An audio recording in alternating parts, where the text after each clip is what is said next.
तो आज हम एक ऐसी किताब और उसके लेखक की दुनिया में उतर रहे हैं जिसने शायद दुनिया में किसी भी और किताब से ज्यादा लोगों की पैसे को लेकर सोच बदली है। हम बात कर रहे हैं रॉबर्ट कियोसाकी की रिच डैड पुअर डैड की। हमारे पास इस किताब का ऑडियो बुक तो है ही, साथ में कियोसाकी का एक हालिया इंटरव्यू भी है जहां वो आज के माहौल में अपनी सोच को समझाते हैं। और हमारा मकसद आज का मकसद बिल्कुल साफ है। हमें ये समझना है कि कियोसाकी के मुताबिक अमीर, गरीब और मिडिल क्लास की सोच में वो कौन सा बुनियादी फर्क है जो उनकी पूरी आर्थिक जिंदगी तय कर देता है। सही। ये सिर्फ ज्यादा पैसे कमाने के टिप्स नहीं है, बिल्कुल नहीं। ये पैसे के पूरे खेल को समझने की एक फिलॉसफी है, और इस फिलॉसफी को समझाने के लिए कियोसाकी दो पिताओं की कहानी का इस्तेमाल करते हैं। हाँ, और यही कहानी इस किताब की पूरी जान है, रिच डैड और पुअर डैड। तो चलिए इसी कहानी को थोड़ा और समझते हैं। उनके पुअर डैड, जो उनके असली पिता थे, जी, बहुत पढ़े लिखे थे, पीएचडी, हवाई की सरकार में एक ऊंचे पद पर थे। हाँ। और उनकी सोच वही थी जो हम में से ज्यादातर लोगों ने अपने घरों में सुनी है। क्या? कि खूब पढ़ो, अच्छे नंबर लाओ, ताकि तुम्हें एक अच्छी सुरक्षित नौकरी मिल सके। बिल्कुल बिल्कुल, सेफ्टी और सिक्योरिटी। उनके लिए पैसा बहुत ज्यादा महत्वपूर्ण नहीं था। वो कहते थे पैसे का प्यार ही सारी बुराई की जड़ है। उनकी दुनिया का रास्ता था अच्छी शिक्षा, अच्छी नौकरी और एक सुरक्षित भविष्य। और दूसरी तरफ थे उनके रिच डैड, जो उनके सबसे अच्छे दोस्त के पिता थे, और वो 8वीं पास भी नहीं थे, लेकिन एक सफल उद्यमी थे। हाँ, और उनकी सोच बिल्कुल 180 डिग्री अलग थी। वो कहते थे पैसे की कमी ही सारी बुराई की जड़ है। हाँ, बिल्कुल उल्टा। बिल्कुल। उनकी सलाह थी कि स्कूल जाओ, जरूर जाओ, लेकिन ये भी सीखो कि पैसा असल में काम कैसे करता है, ताकि तुम पैसे से अपने लिए काम करवा सको, ना कि जिंदगी भर पैसे के लिए काम करते रहो। और यहीं पे सबसे बड़ा विरोधाभास है ना, कि पढ़े लिखे पुअर डैड जिंदगी भर पैसों के लिए संघर्ष करते रहे, बिल और कर्ज में दबे रहें, जबकि 8वीं पास रिच डैड हवाई के सबसे अमीर लोगों में से एक बन गए। और ये फर्क उनकी शिक्षा में नहीं था, उनकी मानसिकता में था। ये फर्क उनके रोजमर्रा के शब्दों में झलकता था। जैसे पुअर डैड अक्सर कहते थे, मैं ये नहीं खरीद सकता। ये तो हम सब कहते हैं। इसमें गलत क्या है? अगर कोई चीज बजट के बाहर है तो है। देखिए, कियोसाकी के रिच डैड के मुताबिक इसमें सब कुछ गलत है। उनका कहना था कि जैसे ही आप कहते हैं मैं ये नहीं खरीद सकता, आपका दिमाग वो काम करना बंद कर देता है। अच्छा। हाँ, ये एक फुल स्टॉप है। आपने अपने लिए संभावनाओं के दरवाजे वहीं बंद कर दिए। जबकि रिच डैड ने इस वाक्य पर ही पाबंदी लगा रखी थी। वो कहते थे, सवाल पूछो। क्या सवाल? पूछो, मैं इसे कैसे खरीद सकता हूँ। अच्छा, तो एक स्टेटमेंट से एक सवाल में बदल गया। इससे क्या फर्क पड़ता है? बहुत बड़ा फर्क। मैं इसे कैसे खरीद सकता हूँ, ये सवाल आपके दिमाग को चुनौती देता है। ये उसे समाधान खोजने पर मजबूर करता है। आपका दिमाग एक बहुत शक्तिशाली मशीन है, और ये सवाल उसे काम पर लगा देता है। एक मानसिक कसरत की तरह। बिल्कुल। शायद आप उस चीज को खरीदने के लिए कोई नया रास्ता निकाल लें, कोई नया बिजनेस शुरू करने का सोचें, या कोई नई स्किल सीख लें। ये सोच आपको निष्क्रिय होने से रोकती है और सक्रिय बनाती है। और कियोसाकी कहते हैं कि यहीं से असली वित्तीय शिक्षा की शुरुआत होती है। इस सोच का फर्क कमाल का है। मैं इसे कैसे खरीद सकता हूँ, ये सवाल ही सब कुछ बदल देता है। तो क्या इसी सोच से उनका पहला सबक निकला का, जब उन्होंने कहा था कि अमीर पैसे के लिए काम नहीं करते? मुझे उनकी वो कहानी याद आ रही है जब वो सिर्फ 9 साल के थे। हाँ बिल्कुल, वहीं से। 9 साल की उम्र में कियोसाकी और उनके दोस्त ने अपने रिच डैड से अमीर बनने का तरीका पूछा।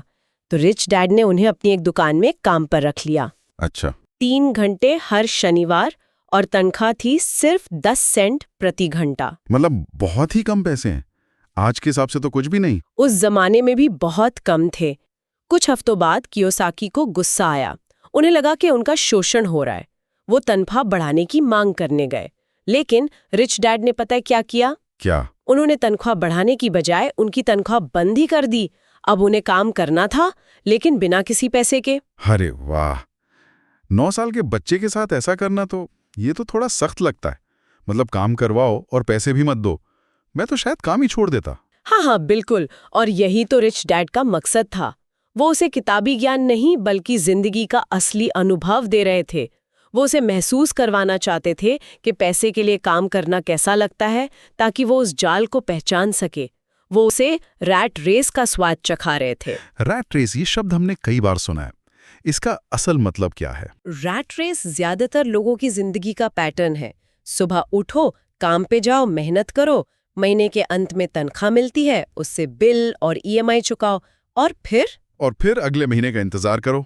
हाँ बिल्कुल, ये चक्र दो मुख्य भावनाओं पर चलता है, डर और लालच। पैसे न होने का डर, वो हमें रोज सुबह बिस्तर से उठाता है। हमें डर लगता है कि अगर हमने काम नहीं किया तो बिल कैसे भरेंगे, घर कैसे चलेगा। और फिर जब तनख्वाह हाथ में आती है तो लालच या इच्छाएं जाग जाती हैं। एक नया फोन चाहिए, एक बड़ी गाड़ी, विदेश में छुट्टियां, और हम वो सब खरीद लेते हैं, अक्सर कर्ज लेकर। सही। और फिर उस कर्ज को चुकाने का डर हमें और ज्यादा मेहनत करने पर मजबूर करता है। तो असल में हम अमीर नहीं होते, बस हमारी चूहा दौड़ का पहिया थोड़ा बड़ा और महंगा हो जाता है। एकदम सही पकड़ा। और कियोसाकी कहते हैं कि ज्यादा पैसा इस समस्या का हल है ही नहीं। एक डॉक्टर जो शायद महीने का 1-2 लाख रुपए कमाता है, वो भी उसी रैट रेस में फंसा हो सकता है जिसमें 30,000 कमाने वाला कर्मचारी। बाहर निकलने के लिए सिर्फ मेहनत करना या ज्यादा कमाना काफी नहीं है। तुम्हें पैसे के लिए काम करना बंद करना होगा और पैसे से अपने लिए काम करवाना सीखना होगा। ठीक है, तो पैसे से अपने लिए काम करवाना, ये सुनने में तो बहुत अच्छा लगता है, लेकिन इसका मतलब क्या है? कोई ये कैसे करता है? यहीं पर कियोसाकी का सबसे जरूरी नियम आता है, जिसने इस किताब को इतना प्रसिद्ध बनाया। और नियम है, आपको एक एसेट और एक लायबिलिटी के बीच का फर्क पता होना चाहिए और हमेशा एसेट खरीदना चाहिए। एसेट और लायबिलिटी, ये तो अकाउंटिंग के शब्द हैं, मुझे याद है स्कूल में पढ़ाया गया था। हाँ, लेकिन कियोसाकी की परिभाषा पारंपरिक अकाउंटिंग से बहुत सरल और अलग है। उनके लिए कोई चीज एसेट है या लायबिलिटी, ये उसकी कीमत से तय नहीं होता, बल्कि उसके कैश फ्लो से तय होता है। कैश फ्लो से? हाँ, परिभाषा सीधी है। एसेट वो चीज है जो आपकी जेब में पैसा डालती है, और लायबिलिटी वो चीज है जो आपकी जेब से पैसा निकालती है। बस। एक मिनट, इतना आसान? मतलब अगर कोई चीज मुझे हर महीने पैसे दे रही है तो वो एसेट है, और अगर कोई चीज मुझसे हर महीने पैसे ले रही है तो वो लायबिलिटी है। बिल्कुल। अमीर लोग अपनी जिंदगी एसेट इकट्ठा करने में लगाते हैं। वो ऐसी चीजें खरीदते हैं जो उनके लिए और पैसा बनाए, जबकि गरीब और मिडिल क्लास के लोग लायबिलिटी इकट्ठा करते हैं और अक्सर उन्हें एसेट समझने की गलती करते हैं। और यहीं पे उनकी सबसे विवादित बात आती है, आपका घर एक एसेट नहीं है। ये बात तो कई लोगों को हजम नहीं होती। हमारे यहाँ तो घर खरीदना जिंदगी का सबसे बड़ा सपना और सबसे बड़ा निवेश माना जाता है। और कियोसाकी इसी सोच को चुनौती देते हैं। उनकी परिभाषा के हिसाब से सोचिए, जिस घर में आप रहते हैं, क्या वो आपकी जेब में पैसा डालता है? नहीं, बल्कि वो हर महीने आपकी जेब से पैसा निकालता है। होम लोन की ईएमआई, प्रॉपर्टी टैक्स, मेंटेनेंस, बीमा, हाँ ये सब। तो उनकी सख्त परिभाषा के अनुसार आपका अपना घर एक लायबिलिटी है, एसेट नहीं। लेकिन घर की कीमत तो समय के साथ बढ़ती है, क्या वो एक अच्छा निवेश नहीं है? यहाँ एक जरूरी बात समझनी होगी। कियोसाकी कीमत बढ़ने यानी अप्रिसिएशन के खिलाफ नहीं है, लेकिन वो कैश फ्लो को प्राथमिकता देते हैं। उनके हाल के इंटरव्यू में भारतीय संदर्भ में यही सवाल पूछा गया था। अच्छा। भारत में खासकर युवा पुरुषों पर शादी से पहले घर खरीदने का जबरदस्त सामाजिक दबाव होता है। नतीजा ये होता है कि वो 20-30 साल के होम लोन में फंस जाते हैं, और ये उन्हें एक 9 to 5 की नौकरी से बांध देता है और उनकी जोखिम लेने की क्षमता को लगभग खत्म कर देता है। ये बात तो सही है। अगर आपके सिर पर 40-50 हज़ार की ईएमआई है हर महीने, तो आप नौकरी छोड़ने या अपना कुछ शुरू करने के बारे में 100 बार सोचेंगे। कियोसाकी का जवाब था कि वो खुद 15,000 से ज्यादा घरों के मालिक हैं, लेकिन उनके लिए वो घर एसेट है। वो कैसे? क्योंकि वो उन्हें किराए पे देते हैं और वो हर महीने उनकी जेब में पैसा डालते हैं। समस्या तब शुरू होती है जब लोग अपनी सबसे बड़ी लायबिलिटी को ही अपना सबसे बड़ा एसेट मान लेते हैं। ये एक वित्तीय जाल है। अमीर पहले अपने एसेट कॉलम को बनाते हैं और फिर उन एसेट से जो कैश फ्लो आता है उससे अपना घर या दूसरी महंगी चीजें खरीदते हैं। मिडिल क्लास पहले अपनी सैलरी से लोन लेकर घर खरीदता है जो उनके कैश फ्लो को सोख लेता है। ठीक है, रैट रेस समझ में आ गया, एसेट और लायबिलिटी का फर्क भी समझ में आ गया। लेकिन कोई इस जानकारी का इस्तेमाल करके रैट रेस से बाहर कैसे निकले? क्या कियोसाकी कोई ठोस रास्ता बताते हैं? हाँ, और यहीं पर उनका कैश फ्लो क्वाड्रेंट वाला आइडिया बहुत काम आता है। ये एक तरह का नक्शा है जो दिखाता है कि दुनिया में पैसा 4 तरीकों से कमाया जाता है और आप अभी कहाँ हैं और आपको कहाँ जाना है। अच्छा, वो 4 क्वाड्रेंट्स E, एस, बी और आई। जी, ई, एस, बी और आई। क्वाड्रेंट के बाईं तरफ ई और एस है। ई का मतलब है एम्प्लॉय, कर्मचारी। हाँ, कर्मचारी। इनके पास एक नौकरी होती है, ये अपना समय बेचकर पैसा कमाते हैं। इनका सबसे बड़ा मूल्य है सुरक्षा, सिक्योरिटी। इन्हें एक स्थिर तनख्वाह और फायदे चाहिए। और एस? एस का मतलब है सेल्फ एम्प्लॉयड या स्मॉल बिजनेस, जैसे कोई डॉक्टर, वकील या कोई छोटा दुकानदार। ये लोग भी पैसे के लिए काम करते हैं, लेकिन ये किसी और के लिए काम नहीं करना चाहते। इनका मूल्य है स्वतंत्रता, इंडिपेंडेंस। इंडिपेंडेंस। ये अपना बॉस खुद बनना चाहते हैं। लेकिन समस्या ये है कि अगर ये काम नहीं करते तो इन्हें पैसा नहीं मिलता। डॉक्टर अगर क्लिनिक नहीं खोलेगा तो कमाई नहीं होगी। असल में ये नौकरी नहीं करते, बल्कि ये खुद एक नौकरी बन जाते हैं। और कियोसाकी के अनुसार बाईं तरफ के इन दोनों क्वाड्रेंट मतलब ई और एस के लोगों पर टैक्स भी सबसे ज्यादा लगता है, लगभग 40 से 60%। बिल्कुल। अब आते हैं क्वाड्रेंट के दाईं तरफ, बी और आई। बी का मतलब है बिग बिजनेस ओनर।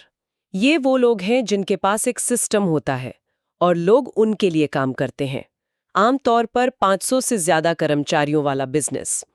एक बी क्वाड्रेंट का व्यक्ति छुट्टी पर जा सकता है और जब वो वापस आता है तो उसका बिजनेस और भी ज्यादा लाभदायक होता है, क्योंकि उसका सिस्टम काम कर रहा है। वो अपना समय नहीं बेचते, वो सिस्टम बनाते हैं। सही, जैसे कि टाटा या रिलायंस। और आखिरी क्वाड्रेंट आई। आई का मतलब है इन्वेस्टर, निवेशक। ये लोग पैसे से पैसा बनाते हैं। इनका पैसा इनके लिए 24 घंटे काम करता है। ये अपने पैसे को एसेट्स में निवेश करते हैं, जैसे स्टॉक, बॉन्ड, रियल एस्टेट या दूसरे बिजनेस जो उनके लिए और पैसा उत्पन्न करते हैं। और इनका सबसे बड़ा मूल्य है वित्तीय स्वतंत्रता, फाइनेंशियल फ्रीडम। बिल्कुल। और कानूनी तौर पर ये सबसे कम टैक्स देते हैं। तो कियोसाकी का पूरा दर्शन बाईं ओर से दाईं ओर जाने के बारे में है। एक कर्मचारी या छोटे व्यवसायी से एक बड़े बिजनेस के मालिक या निवेशक बनने तक का सफर। हाँ, और ये सफर शुरू होता है अपने काम से काम रखने से, माइंडिंग योर ओन बिजनेस। ये एक बहुत महत्वपूर्ण बिंदु है। अच्छा। कियोसाकी कहते हैं कि आपकी नौकरी आपका प्रोफेशन है, लेकिन आपका बिजनेस आपका एसेट कॉलम है। ज्यादातर लोग अपने प्रोफेशन और बिजनेस को एक ही चीज समझ लेते हैं। एक बैंकर का प्रोफेशन बैंकिंग है, लेकिन उसका बिजनेस उसका एसेट कॉलम होना चाहिए। तो इसका मतलब ये हुआ कि अपनी नौकरी करते रहो, लेकिन अपनी सैलरी से लायबिलिटी खरीदने की बजाय उसे असली एसेट बनाने में लगाओ। एकदम सही। अपनी दिन की नौकरी मत छोड़ो, लेकिन शाम को और वीकेंड पर अपनी वित्तीय शिक्षा पर काम करो। असली एसेट खरीदना शुरू करो। ऐसी चीजें जो आपकी जेब में पैसा डालें, भले ही आप शारीरिक रूप से वहां मौजूद ना हो। जैसे कोई प्रॉपर्टी जिससे किराए पर दिया जा सके। हाँ, या स्टॉक जो डिविडेंड देते हो, या कोई छोटा ऑनलाइन बिजनेस जो आपके बिना भी चल सके। और लक्ष्य ये है कि एक दिन आपके एसेट कॉलम से आने वाली आमदनी आपके महीने के खर्चों से ज्यादा हो जाए। वही वित्तीय स्वतंत्रता है। उस दिन आप रैट रेस से बाहर हो जाते हैं।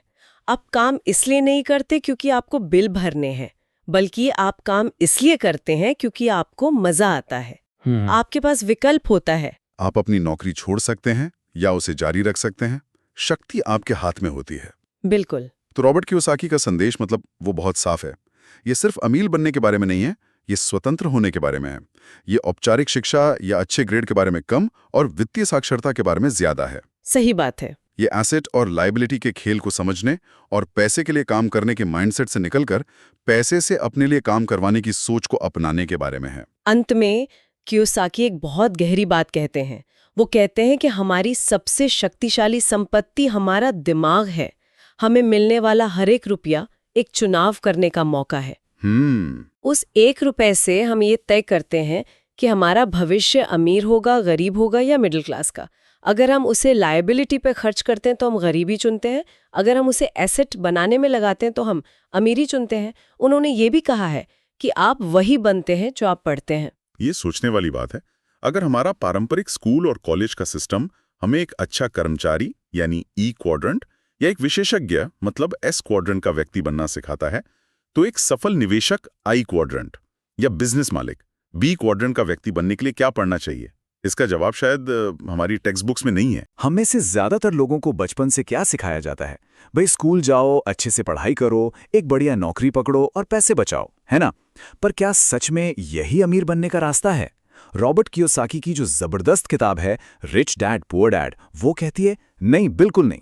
तो चलिए आज हम पैसे के उन सीक्रेट्स को समझते हैं जो अमीर लोग अपने बच्चों को सिखाते हैं, और यकीन मानिए ये आपकी सोच को हमेशा के लिए बदल सकते हैं। ये एक लाइन, बस ये एक लाइन ही पूरी किताब का सार है। जरा सोचिए इस बारे में। गरीब और मिडिल क्लास के लोग अपनी पूरी जिंदगी पैसे के पीछे भागते रहते हैं, जबकि अमीर लोग वो एक ऐसा सिस्टम बना देते हैं जहां पैसा उनके लिए काम करता है 24 घंटे 7 दिन। ये सिर्फ एक छोटा सा माइंडसेट शिफ्ट है, लेकिन ये किसी की भी फाइनेंशियल लाइफ को पूरी तरह से पलट सकता है। अच्छा, इस किताब की जो सबसे मजेदार बात है ना, वो है रॉबर्ट की अपनी कहानी। देखिए, उनके पास 2 पिता थे। एक तरफ थे उनके असली पिता जो बहुत पढ़े लिखे थे, पीएचडी थे, पर पूरी जिंदगी पैसों के लिए स्ट्रगल करते रहे। रॉबर्ट उन्हें कहते हैं पुअर डैड। और दूसरी तरफ थे उनके दोस्त के पिता जो 8वीं पास भी नहीं थे, लेकिन हवाई के सबसे अमीर लोगों में से एक थे, और ये थे उनके रिच डैड। और दोनों की सलाह में जमीन आसमान का फर्क था। देखिए, दोनों की सोच का अंतर यहां कितना साफ है। पुअर डैड का मंत्र था खूब पढ़ाई करो ताकि एक सेफ सिक्योर नौकरी मिल जाए। वहीं रिच डैड सिखाते थे पैसे के काम करने का तरीका समझो ताकि पैसा तुम्हारे लिए काम करे। एक को चाहिए थी जॉब सिक्योरिटी, दूसरे को चाहिए थी फाइनेंशियल फ्रीडम। पुअर डैड के लिए घर सबसे बड़ा इन्वेस्टमेंट था, सबसे बड़ी संपत्ति, और रिच डैड के लिए वही घर एक देनदारी थी, एक लायबिलिटी। तो सवाल यह है कि रिच डैड का वो सबसे बड़ा सीक्रेट क्या था जिसने उन्हें इतना अमीर बना दिया?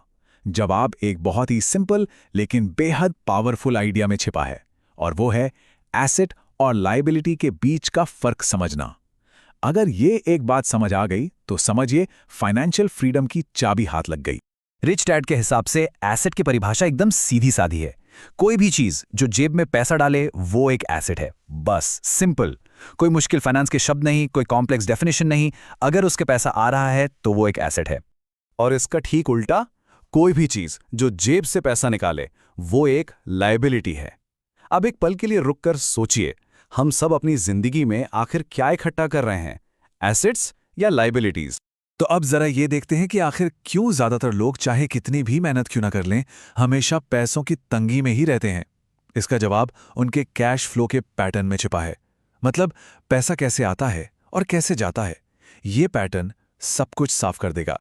ये देखिए, ये एक आम इंसान की कहानी है। नौकरी से सैलरी आई और वो सीधी चली गई टैक्स में, घर के लोन की किस्त में, गाड़ी की पेमेंट में, क्रेडिट कार्ड के बिल में। नतीजा, एसेट वाला कॉलम बिल्कुल खाली। पैसा आता तो है पर टिकता नहीं, बस निकल जाता है। और इसी को कहते हैं रैट रेस, वो चूहे की दौड़ जिसमें ज्यादातर लोग फंसे हुए हैं। अब देखते हैं कि अमीर लोग पैसे के साथ क्या करते हैं। उनकी कहानी और उनके कैश फ्लो का तरीका बिल्कुल अलग है। अमीर लोग अपनी इनकम से सबसे पहले क्या करते हैं? वो एसेट्स खरीदते हैं, जैसे कि रियल एस्टेट, स्टॉक्स, बॉन्ड्स या कोई बिजनेस। अब ये एसेट्स उनके लिए और पैसा कमाते हैं। इसी पैसे से उनके सारे खर्चे चलते हैं, और जो पैसा बच जाता है उसे वो वापस और ज्यादा एसेट्स खरीदने में लगा देते हैं। ये एक ऐसा लूप बन जाता है, एक ऐसी मशीन जो उन्हें लगातार अमीर बनाती रहती है। सच कहें तो उनका पैसा ही उनके लिए और पैसा कमाता है। तो अब आते हैं किताब के पहले और सबसे जरूरी सबक पर, और वो ये है, अमीर लोग पैसे के लिए काम नहीं करते। ये उस मेंटल ट्रैप के बारे में है जिसमें हम में से ज्यादातर लोग फंसे हुए हैं और जिससे बाहर निकलना बहुत जरूरी है। ये जो रैट रेस का चक्कर है ना, ये 2 इमोशंस पर चलता है। एक है डर और दूसरा है लालच। बिल चुकाने का डर हमें रोज काम पर भगाता है, और जैसे ही सैलरी हाथ में आती है, नई नई चीजें खरीदने का लालच सब कुछ खर्च करवा देता है। अमीर लोग इन्हीं 2 इमोशंस के गुलाम नहीं बनते, बल्कि इन्हें कंट्रोल करना सीखते हैं और फिर पैसे कमाने के नए मौके ढूंढते हैं। दूसरा सबक है अपने नंबर्स को जानना, मतलब फाइनेंशियल लिटरेसी, पैसे की समझ। ये सिर्फ पैसा कमाना नहीं है, बल्कि उसे संभालना और बढ़ाना सीखना है। और ये सबक एक बहुत बड़ी गलतफहमी को दूर करता है। तो क्या हमारा घर वाकई हमारा सबसे बड़ा एसेट है? ज्यादातर लोग इसका जवाब हाँ में देंगे, क्योंकि हमें बचपन से यही सिखाया और बताया गया है। लेकिन रिच डैड के हिसाब से ये सबसे बड़ा झूठ भी हो सकता है। चलिए इसको एक उदाहरण से समझते हैं। मान लीजिए एक 50 लाख का घर है जिसकी 40,000 रुपये महीने की किश्त जाती है। तो ये घर हर महीने जेब से पैसा निकाल रहा है, मतलब ये एक लायबिलिटी है। वहीं दूसरी तरफ एक 20 लाख की प्रॉपर्टी है जो हर महीने 15,000 रुपये का किराया दे रही है, तो ये जेब में पैसा डाल रही है, मतलब ये एक एसेट है। सारा खेल कैश फ्लो का है, पैसा आ रहा है या जा रहा है। कैश फ्लो के अलावा भी रिच डैड की सोच को अपनाने के लिए कुछ और भी जरूरी सबक हैं। ये वो बातें हैं जो अमीर बनने के प्रोसेस को और भी तेज कर देती हैं। ये 4 और सिद्धांत हैं जो फाइनेंशियल फ्रीडम की तरफ ले जाते हैं। पहला, माइंड योर ओन बिजनेस। इसका मतलब है अपनी नौकरी तो करिए, लेकिन साथ साथ अपना एसेट कॉलम बनाने पर फोकस करिए। दूसरा, कॉरपोरेशंस की ताकत को समझिए। अमीर लोग लीगल स्ट्रक्चर्स का इस्तेमाल करके टैक्स बचाते हैं। तीसरा, अमीर पैसा बनाते हैं, मतलब वो अपनी फाइनेंशियल समझ से ऐसे मौके पैदा करते हैं जो दूसरों को दिखते ही नहीं। और चौथा, सीखने के लिए काम करें, सिर्फ सैलरी के लिए नहीं, बल्कि नए नए स्किल्स हासिल करने के लिए, क्योंकि स्किल्स होंगी तो सैलरी तो अपने आप बढ़ जाएगी। तो आखिर में बात घूम फिरकर एक ही चीज पर आती है, माइंडसेट, आपकी सोच। रिच डैड और पुअर डैड के बीच का जो असली फर्क था वो उनकी डिग्री या सैलरी का नहीं था, बल्कि पैसे को देखने के उनके नजरिए का था, उनकी मानसिकता का था। तो आज का सवाल हम सब के लिए है, हम कौन सी मानसिकता चुनेंगे? क्या जिंदगी भर पैसे के लिए काम करना है, या फिर आज से ही अपने पैसे को अपने लिए काम पर लगाना है? याद रखिए, फाइनेंशियल फ्रीडम का सफर सोच बदलने से ही शुरू होता है।